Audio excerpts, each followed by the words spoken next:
Hi, good morning, everyone. Thanks for attending this session today. It's the last day, so I'm sure you've heard this a million times by now, but I just want to remind you, Q&A is through the JNUC app. You go to the session questions and find this session and ask your questions through there.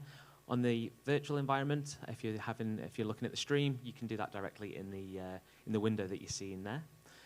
So it is the last day. You think it's almost over, but wait, there's more.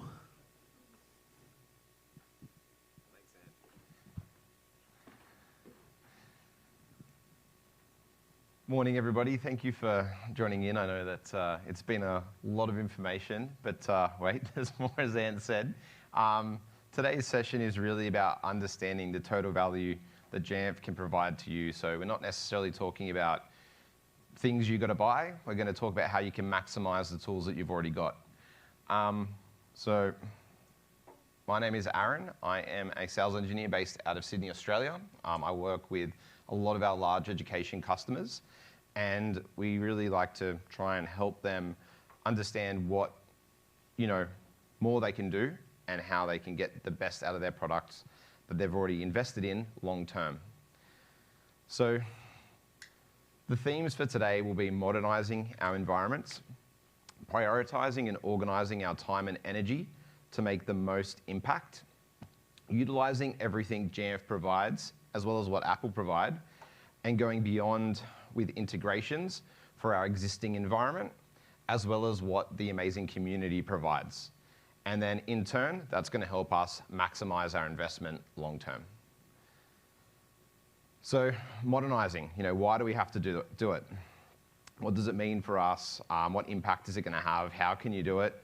And how do you keep things modern? That's what we really want to drill into in this component here. So better workflows is going to give you more control. You're going to have streamlined implementation, user experience. You're going to be basically just get the most out of this for your end users if you are modernizing. A lot of the conversations I have with admins are, I either needed Jamf to help streamline the deployment because I was manually plugging devices in or installing packages or imaging. And then we set that up in a jump start at the time. And moving forward, I've done a few new things, but I haven't really kept everything up to date. So the other sort of side of the coin is I inherited this instance from someone else, and I don't know what's going on.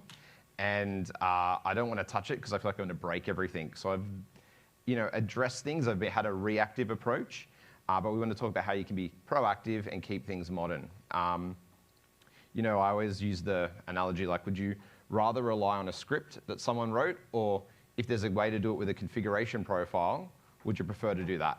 The config profile is going to let you actually, it's going to give you that assurance that it's going to be updated with Apple, and they're going to keep investing in that, rather than a script that someone wrote that you might not know what it's doing, and could break during any given software update.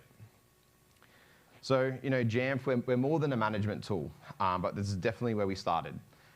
Schools are busy places. IT admins have got very limited time and resource. It's kind of like sometimes if it plugs into a PowerPoint, for some reason, it's the responsibility of a school IT admin. And, that's how can you be everywhere at once? How can you be responsible for everything? So there's a lot of things that have gone into the MDM framework over the last 10 years especially. So this is where understanding what management's going to provide you now based on what Apple has implemented long term, it's really going to help you keep up to date and better your workflows.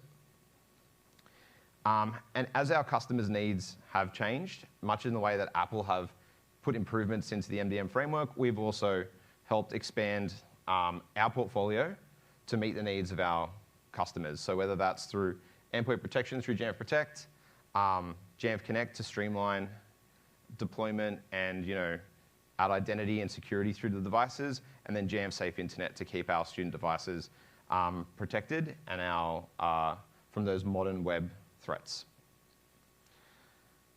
So one thing that is important to remember is, like, Apple don't release roadmaps, but we've got a pretty good idea of what's going to come. So really important part of modernizing our environment is knowing where to look and when to be looking. So the most important part about that is keeping up to date, because otherwise it becomes an arduous task of when, how, what should I be doing. And so to keep up, I wanted to show you some places that I know are really helpful.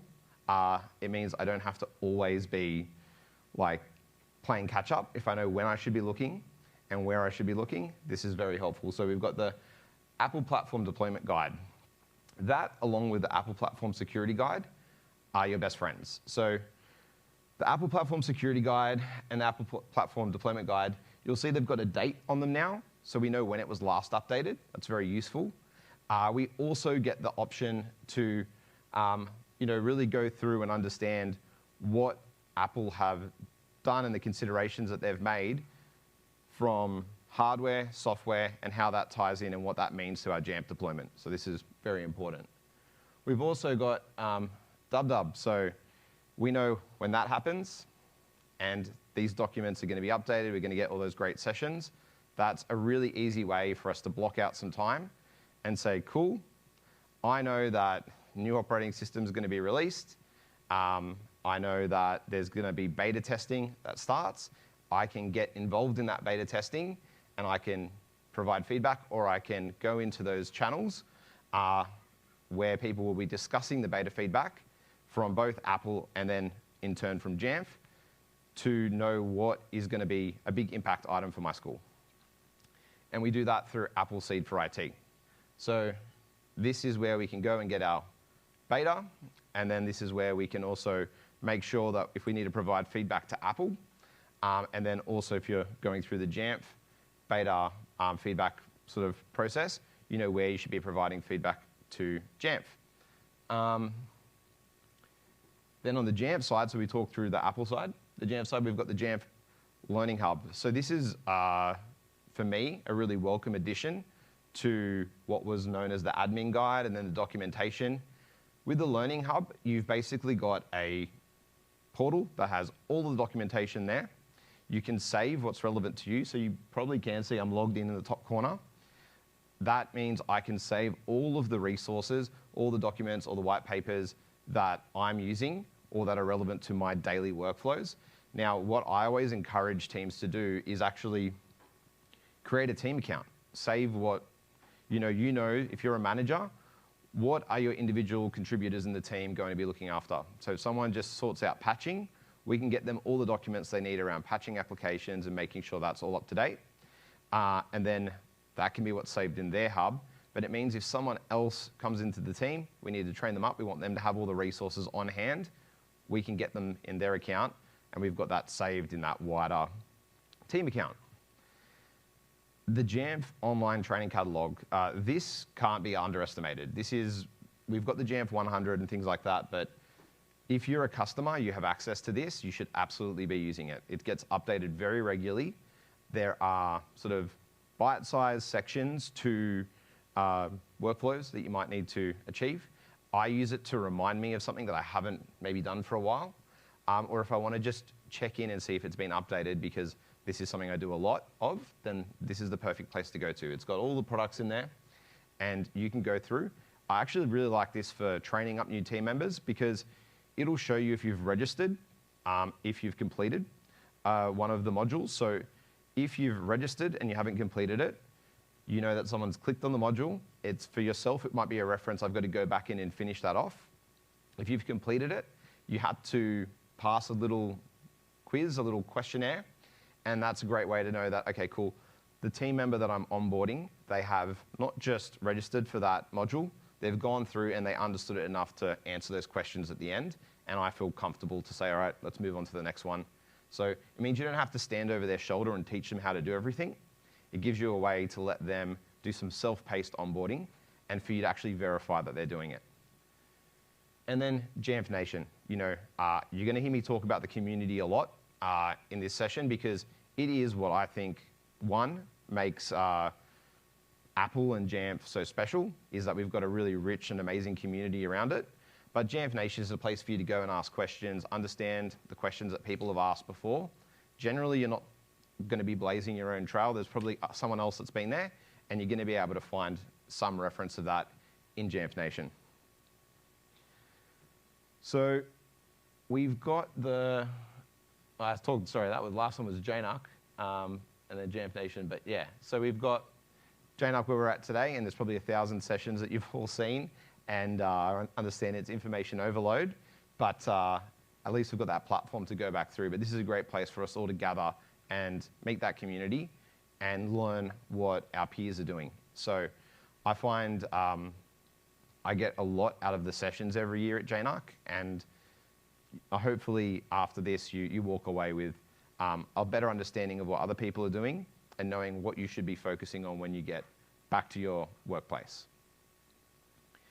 So when you're modernizing, I always use the rules of like simplify what you can, understand what workflows you need to focus on, and then plan ahead. And that really takes us to that next item, which is prioritizing. So we've got all these amazing resources from Apple and Jamf, and you want to actually get started implementing them. So you know where you should be looking, and you know kind of what you should be doing, but how do we prioritize what we have to implement? So that is where you've got to recognize that you can't juggle everything. You've got to work out what those big ticket items are that are going to make the biggest impact to your environment. So you need to research, you need to plan, you need to allocate time, and then you need to test. So when planning and allocating resource, it's important to work out what will make the most significant impact to your school or district. So you've got to identify any you've got to identify like what could be a roadblocker. You've got to identify what's going to cost money, what's going to save you time and functionality. So it could be something that's like a major uplift around security and compliance, which will have its own significant impacts on things like insurance. I don't know if everybody's talking about security or risk assessments, but I know that's a massive thing in Australia at the moment. So it's really important to understand. It could be infrastructure uplifts and things like that that you need to work around and work with. So there's a lot to do. So you've got to understand where can I start. So what I wanted to do is go through some of the things that Jamf has done that can really help maybe reduce the time that you're spending on things like packaging or you know, just deployment of devices. So we'll talk through that in a second. So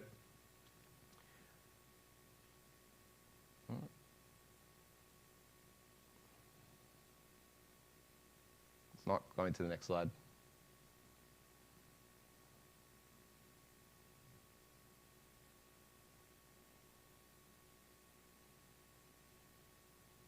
All right, cool. So updating and improving workflows is important, and that's an ongoing task. So that's something that Jamf has got. I've listed out a bunch of things that we've done or implemented into our tooling that can help you. Some of them are products, some of them are workflows. Understanding which ones are going to basically help you is really going to help you long term to reduce the time you're spending on arduous tasks like patching. So that brings me to my first one, which is app installers. So app installers is a really great tool that is part of Jamf Cloud. And if you watch the keynote, it's also in Jamf School. So if you're using Jamf Pro, Jamf School, it doesn't matter. You can leverage this. So it's free. It is going to save you time because if there are applications that you want to deploy to your end users, you can have it available through self-service or automatically sent out. There's a list that's going to continue to grow. I think there's like 140 titles in there now. And it's going to save you time because you're not packaging applications, checking what version our end users are on. It's going to keep those applications that you've pushed out up to date. And then it's going to help you stay compliant, which is really a big one. So I mentioned that compliance, security is really important. Making sure that there aren't vulnerable versions of an application on the devices that are within your school network is very important. And it is also really useful to basically, if you've got, say you're using Teams, if you're a Microsoft shop, and you have users that have Zoom, you haven't deployed it out to those users, you could create a group that basically sends an app installer for Zoom to devices that have Zoom installed. So you didn't have to push it out, but it's going to keep that Zoom client up to date on your end user devices, which is a really easy way to stay compliant without having to go and make sure that you've got the latest version of Zoom on those devices, or if someone is going to launch a Zoom meeting for the first time, they aren't having to update and then fall behind. It makes your devices secure, end user experience is awesome, and long term, you don't have to stress about that so much. So another one I kind of mentioned, if you're using Microsoft, device compliance is really big. If you've already invested time and money into your Azure Intune environment for your Windows devices and you've got these conditional access policies in place, why don't you leverage those with the Mac environment? You know, you can have that integration set up and you can protect, it might be just for your staff rather than students, but you can make sure that the device is at a state of compliance that you're comfortable with before they're getting access to corporate resources. So this is really important for, you know, larger schools that might be independent schools, school districts. It's very useful and it lets you leverage that infrastructure and that time and money you've already invested. So Safe Internet is another tool that we've launched, and this has many practical a very practical impact, because you might have your on-premise infrastructure that makes sure that if any device is connected to your internal network, they are not able to be targeted by, you know, those sophisticated web threats, and they can't go to sites that you would deem inappropriate. But every student seems to have an iPhone in their pocket that they can tether to, and they can bypass that infrastructure. So with a tool like Safe Internet, you can let that on-premise infrastructure continue to work while you're on school grounds, and the second the student disconnects from it, Safe Internet can kick in, and it's going to stop those web threats from happening, but it's going to also stop them from going to sites that you might deem inappropriate.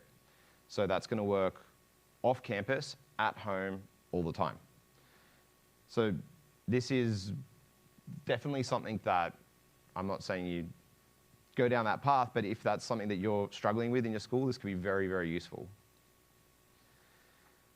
Now, going down that compliance path again, you may have seen the session yesterday run by Matt Woodruff and Alan Goldberg. This is, they really went into a deep dive into this, but the macOS Security Compliance Project and the Jamf Compliance Editor are something I think everyone should be familiar with. So the macOS Security Compliance Project is basically a command line project that lets you choose a baseline that is relevant to you as an organization, and then enforce that compliance on those devices and can create a guidance that you can then provide to your security team or security auditors or insurance companies to make sure that they know where you stand, and it gives you a way to remediate and enforce that compliance on the devices. So it's on GitHub. If you go to establishing compliance baselines, it's trusted.jamf.com. You can go through and read a bit more about it and understand it, but I'd also encourage you to have a look at that session that was held yesterday if you want to really understand it in depth. But basically, I kind of mentioned a school admin doesn't have a lot of time, and this is where this is extremely useful. So with Jamf Compliance Editor, I basically create a new project.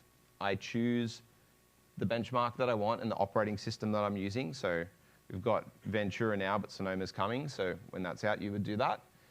You go through. This is the really important thing. You have to go through and choose what is actually relevant to you as an organization, what makes sense for your devices. And then you can do that Jamf Pro upload, and it's going to send that in as a series of configuration profiles and policies for you to enforce and remediate the compliance. Another one is the Jamf education apps. So these are really important. These are free with your Jamf subscription. But basically, these have got integrations with tools that are on the marketplace. So these are apps that you might already use in your environment. They might we've got specialized workflows and partnerships with these tools. So that's Shobi and Explain Everything, if you were wondering. You can also integrate with Apple Classroom, so you can get the best from both Jamf and Apple. We also give you the option to be flexible with what tools you want. So it doesn't matter whether you're using Apple's Keynote, Pages and Numbers, or if you're using a combination of tools like Excel, Word, Google Docs, you can be creative and use the tools that work for you and in your classrooms. Also gives you the flexibility to teach virtually in whichever way you want. So you can use a series of tools or multiple tools. And the best part is you can also bring the parent into the fold. So if you wanted to have that experience where when the device leaves school grounds and the parent wanted to make sure that their child was doing homework or had homework time before they gained access to the rest of the device, you can actually allow them to do that. This is optional. You can turn it off or on, but it's really important to know that it's there and the value that that can provide to your school.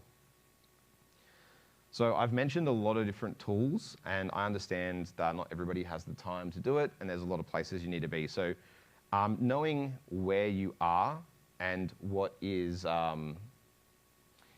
where to be looking is really important. So the community is a big place. So this is there. This is what JNUC's about. It's probably people that you talk to on like the Mac admin Slack. It's a really great place to go and ask questions. You've also got Jamf Nation, which I mentioned earlier. But then you've got channel partners that you might be working with. These could be the people that help you deploy and implement Jamf in your organization. So this is really, really, really important to be working with those partners. I did a session the other day, yesterday, where I talked about how the channel partners really help students across Western Australia to deliver a really equitable and amazing learning experience across massive land spaces, and that's because they have the skill and expertise to do it, and they can support schools in a sort of a range of ways. And then we've also got the Jamf team, so we've got professional services teams. So I know that some of my colleagues have done amazing sessions about schools that they've helped right through to complete, from uplifts right through to complete deployments and migrations. So there's a lot to know about this, and they can do custom engagements to meet you where you are and where you need to be, and take you to where you need to be. So once you've got your goals prioritized and you've worked out those big impact items, you probably want to make sure that the work is going to go to use. So the key to driving utilization of hard work in your environment is making sure that everyone knows what's new, and they get to enjoy the benefits of those shiny new things. So functionality like app installers and device compliance, they're going to be admin driven. So you would work with your teams on that. But then other tools like the Jamf education apps, they are going to be run by teachers and in classrooms. So you need to make sure that you're able to get them excited and using those tools that you've spent time to implement. So we've got tools for IT teams, and we've also got sort of pathways for those educators. So I wanted to quickly just take you through those now. So we've got the Jamf 100, which a lot of you might be familiar with. This is a free course material. There is an exam you can do at the end that costs money, but the most important part is the knowledge, so it's always good to know that. This is going to give you a fundamental understanding of macOS and iOS as a platform, as well as take you through and how you work with those platforms within Jamf. We've got the Jamf 170, which is a new sort of course that is built around that Apple platform security guide, and also takes you through Jamf Protect as that tooling. If you're not using Jamf Protect in your environment, that doesn't matter. The fundamentals you're going to pick up through the macOS section, and then you're going to be using Jamf Protect to understand how you can apply that and apply security to those devices. We've got Jamf Educator.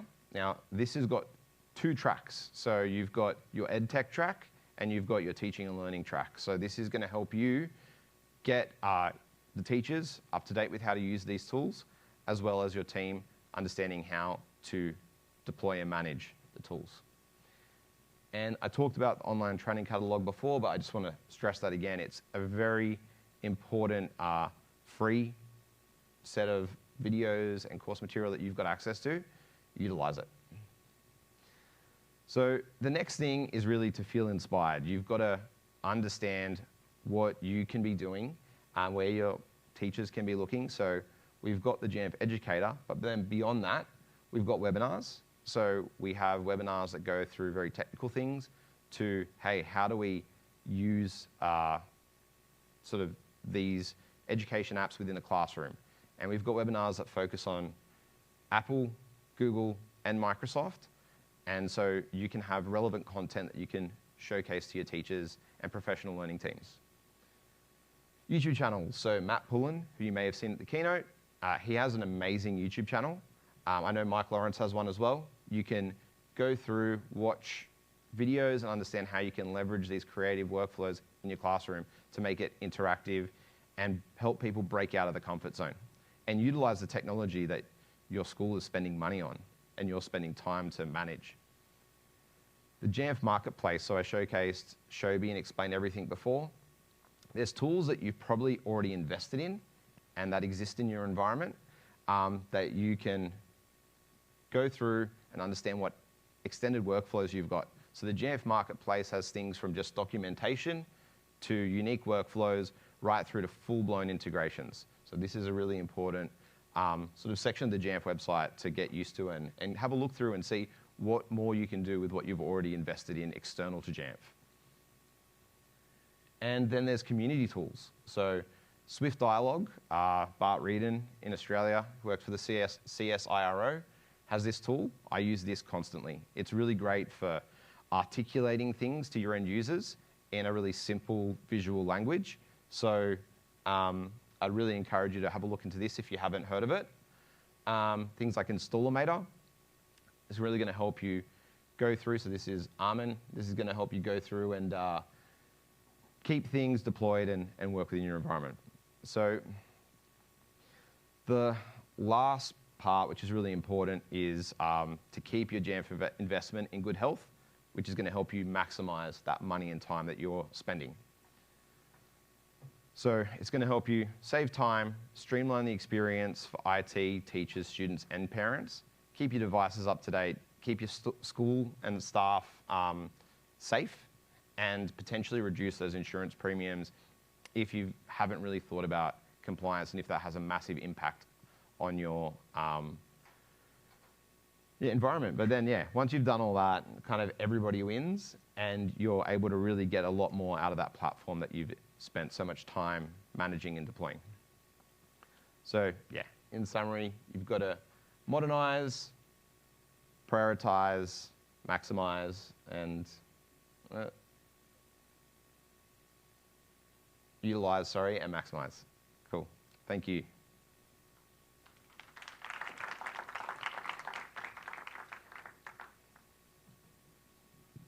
So I'll just give it a few seconds, but you don't have any questions at the moment. However, I'm sure people will have questions for you. Yep. Either when they have got over their hangover from the party last night or when they get back home. If that is the case, where can they reach out to you? Yeah, cool. So I should have had it up there, but my email is my first name.last name @jamf.com.